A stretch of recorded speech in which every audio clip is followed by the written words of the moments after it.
जरूर कीजिएगा। मेरे जो वालिद थे, मैंने जैसे बताया बहुत पढ़े लिखे थे, तो उन्होंने बहुत गरीब भी थे, उनको कभी कोई नौकरी नहीं मिली, हार्डली उनके पास पैसे होते थे। जो भी बिजनेस उन्होंने शुरू किया, इतनी तालीम हासिल करने के बाद भी वो फेलियर ही रहा। लेकिन उन्होंने बहुत प्यार दिया, और क्योंकि उनके पास पैसे नहीं होते थे तो मेरे हर जन्मदिन पे अपनी कोई पुरानी चीज मुझको दे दिया करते थे। तो पहली पुरानी चीज जो, और बहुत बड़ा चढ़ा के उर्दू में अच्छे अच्छे अल्फाज यूज करके मुझे इंप्रेस करते थे कि बहुत अच्छा प्रेजेंट दिया है मुझको। तो वो मुझे पहली चीज उन्होंने मुझे, ये मैं हर जगह पर बोलता हूं, स्कूल के बच्चों के फंक्शन पे, येल यूनिवर्सिटी में, एडिनबरा में, क्योंकि आप लोग सब अपनी लाइफ के उस थ्रेशोल्ड पे हैं जहां से आपको कामयाबी हासिल करनी है इंशाल्लाह। सो पहली चीज जो उन्होंने मुझे दी थी, उन्होंने मुझे अपना शतरंज का सेट दिया था, टूटा फूटा सा। वो शतरंज हर रोज खेलते थे। हनुमान मंदिर के जो हेड प्रीस्ट थे, पंडित थे, उनके साथ रात को जाके मेरे वालिद जो हैं शतरंज खेलते थे। और उन्होंने मुझे कहा कि शतरंज से आप जिंदगी के बारे में बहुत कुछ चीजें सीख सकते हैं। पहली ये कि कोऑपरेशन और साथ मिलजुल कर काम कैसे करना है। दूसरी ये कि जिंदगी में आगे बढ़ने के लिए कभी कभी पीछे भी हटना पड़ता है। तीसरी ये कि जो छोटे लोग होते हैं, जो आप समझते हैं, कई लोग ऐसी बात मानते हैं, जो पॉन्स होते हैं, जो प्यादे होते हैं, उनकी सबसे ज्यादा इज्जत करना जिंदगी के अंदर। कोई भी इंसान छोटा नहीं होता, हमेशा हमेशा जिंदगी में काम आता है। और कामयाबी हासिल करने के लिए आखिरी बात शतरंज ये सिखाती है हमको कि कभी कभी जिस चीज से सबसे ज्यादा लगाव होता है, जैसे रानी से अमूमन हो जाता है, कभी कभी उसे भी सैक्रिफाइस करना पड़ता है आगे बढ़ने के लिए। दूसरी चीज जो उन्होंने मुझे दी, मेरे पास है वक्त, 2 मिनट बोल सकता हूं मैं, सॉरी। दूसरी चीज जो उन्होंने मुझे दी थी, वो एक टाइपराइटर दिया था। आज के जमाने में आई डोंट थिंक किसी को, बहुत सारे बच्चे होंगे यहाँ पे जिनको मालूम भी नहीं होगा टाइपराइटर कैसा लगता है। अब सब कंप्यूटर पे काम करते हैं। तो टाइपराइटर के ऊपर जब आदमी लिखता है और अगर गलत लिखता है तो उसको मिटाने में बहुत तकलीफ होती है। So you have to be very diligent, बहुत ध्यान से लिखना पड़ता है। हम गलती नहीं कर सकते। और टाइपेक्स यूज करते थे टाइप को निकालने के लिए, कभी उंगली फंस जाती थी उसकी कीज के बीच में, मगर बहुत मेहनत से, बहुत डिलिजेंस से काम करना पड़ता था। तो जब मैं उस पर टाइपिंग सीखा स्कूल में कॉमर्स करते वक्त, so the only thing I realise is that practice makes you perfect. तो जो भी काम आप जिंदगी में करें उसको डिलिजेंस से करें, ऐसा करें कि कोई गलती ना हो, अपना पूरा दिमाग लगाकर करें, सोच समझ कर करें। ऐसे करें कि यह काम जिंदगी में आपका पहला काम है और इसके बाद आपको मौका नहीं मिलेगा, और शायद यह काम आपका जिंदगी का आखिरी काम है, इसके बाद फिर मौका नहीं मिलेगा। So do it with that kind of diligence. तीसरी चीज उन्होंने मुझे कैमरा दी थी, क्योंकि बहुत गरीब थे, वो कैमरा चलता नहीं था बिल्कुल भी, सिर्फ उसके व्यू फाइंडर से बड़ी अच्छी अच्छी तस्वीरें दिख जाती थी, लेकिन खिंचती बिल्कुल भी नहीं थी। और इससे मुझे उन्होंने सीख दी कि जो हमारी क्रिएटिविटी होती है, हम जो भी, कभी कभी हमारी हॉबी होती है, कभी कभी हमारा उससे प्यार होता है, लेकिन हम उसको अपनी नौकरी नहीं बना सकते, अपना काम नहीं बना सकते। बहुत कम लोग ऐसे फॉर्चुनेट होते हैं जैसे मैं हूं कि जो मेरी हॉबी थी, जिस चीज से मुझे प्यार था, कलाकारी से, एक्टिंग से, वो मेरा पेशा भी बन गया। अमूमन ऐसा होता नहीं है।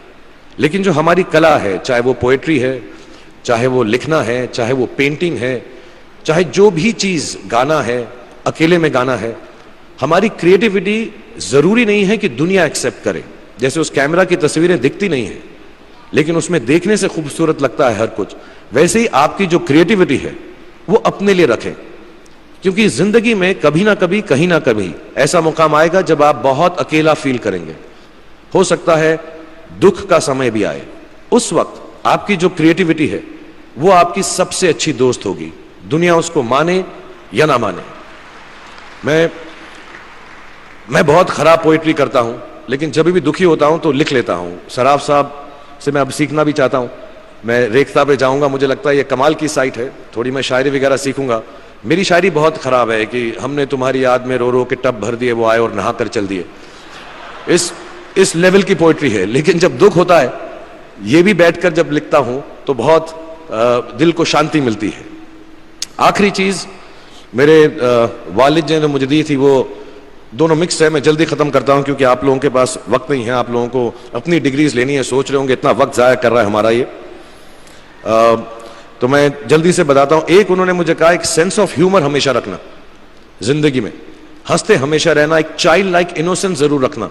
जैसे एक छोटे बच्चे की जो एक इनोसेंस होती है, जो उसका दुनिया की तरफ जो नजरिया होता है बड़ा इनोसेंट सा होता है, उसमें कोई खामी नहीं होती, गलती नहीं होती, अभी दुनियावी बातें नहीं आई होती, तो वैसे ही रखना। कई बार बचपन में मैंने जब बदतमीजी की या कोई गलत काम किया तो उन्होंने सेंस ऑफ ह्यूमर से मुझे बचाया। और जिंदगी भर अगर आप अपने ऊपर, अपने हाल पे, दुनिया पे, क्योंकि लोग आपसे हर कोई बात कहेंगे, अच्छी बात भी कहेंगे, बुरी बात भी कहेंगे, क्योंकि लोगों का काम है कहना। अगर आप उसको एक सेंस ऑफ ह्यूमर से देख सकेंगे तो जिंदगी जो है बहुत बेहतर रहेगी।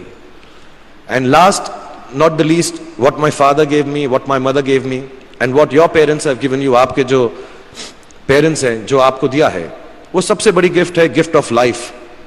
जिंदगी की जो जिंदगी एक खुद ही सबसे बड़ा तोहफा है हमारी जिंदगी, और उसको वैसे ही ट्रीट कीजिए। जिंदगी के अंदर जो भी मुकाम आए, जैसी भी चीजें हो, अच्छा हो बुरा हो, कभी अंधेरा हो कभी उजाला हो, हर चीज को रिस्पेक्ट कीजिए और जिंदगी में ग्रेस रखिए हर इंसान की तरफ। हर इंसान जो भी आपसे जो भी बात करेगा वो अपनी मुसीबत के हिसाब से करेगा, अपनी हैसियत के हिसाब से करेगा, कभी गलत बात भी बोलेगा, ऊंची बात भी बोलेगा। जब आप काम करेंगे, जब आप बड़ी बड़ी कंपनीज के अंदर नौकरी हासिल करेंगे, आपका हमेशा झगड़ा रहेगा, जो मेरा जूनियर है वो ऐसी बात करता है, मेरा सीनियर जो है ऐसी बात करता है। लेकिन सब जो हैं जिंदगी से जूझ रहे हैं, इस जिंदगी में कुछ बनने की कोशिश कर रहे हैं। सो वो ग्रेस जो है, वो लीवे जो है, हर किसी को दीजिएगा जो आपके साथी हैं, जो आपके साथ साथ काम कर रहे हैं, जो आपका साथ काम नहीं भी कर रहे और जो आपका साथ नहीं भी दे रहे। ग्रेस से बड़ी चीज आप जिंदगी को वापस नहीं लौटा सकते। ये 4-5 चीजें याद रखिएगा। याद रखिएगा, नहीं रहे तो कोई बात नहीं।